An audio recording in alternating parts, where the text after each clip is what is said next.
How did Apple survive without Steve Jobs? Well, a lot of people didn't know about the man stepping in. He wasn't a designer, he didn't wear black turtlenecks, and he definitely wasn't a showman. But his name was Tim Cook.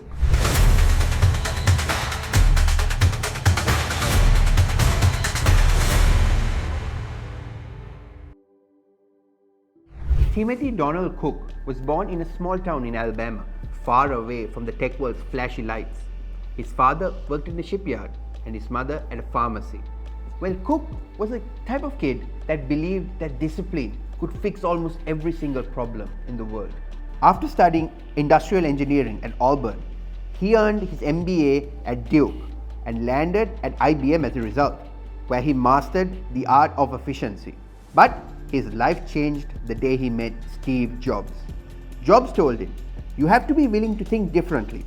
And so in 1998, Cook took a massive gamble, leaving a comfortable career to join a struggling Apple on the brink of bankruptcy. When Cook arrived, Apple was a mess. Inventory piling up in warehouses everywhere, money leaking almost all over the place. However, despite all of that, Cook believed that this could be fixed with efficiency and discipline. Cook did something radical.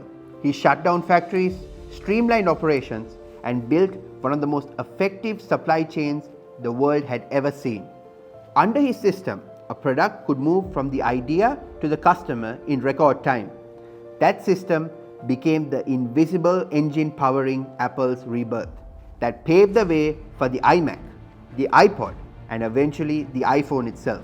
When Steve Jobs resigned in 2011, the world was ready for Tim Cook to take center stage.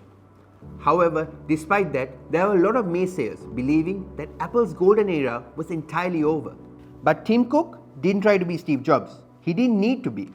He built his own legacy. And under his leadership, Apple launched the Apple Watch, AirPods, and Apple Music and Apple Vision Pro. He turned Apple into a $1 trillion ecosystem and not just a product company. Apple had become a lifestyle, a culture, and a statement. And while the tech world raced for attention, Cook stayed true to his own principles, which was privacy, equality, sustainability, and humanity. Tim Cook's leadership isn't loud, it's quietly revolutionary. It's proof that you don't have to be a visionary to change the world, you just have to build one that works better. But in Tim's own words, when asked about, how was it possible and was it money that was impacting the change and the progress? He said it was never money, it was impact. In his own famous words, he explained, "You want to be a pebble in a pond that ripples just enough change to cause a current."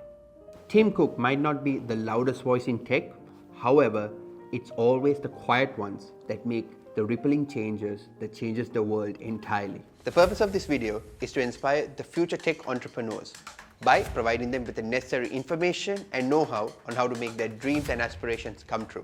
Stay tuned for the next series of videos. Thank you.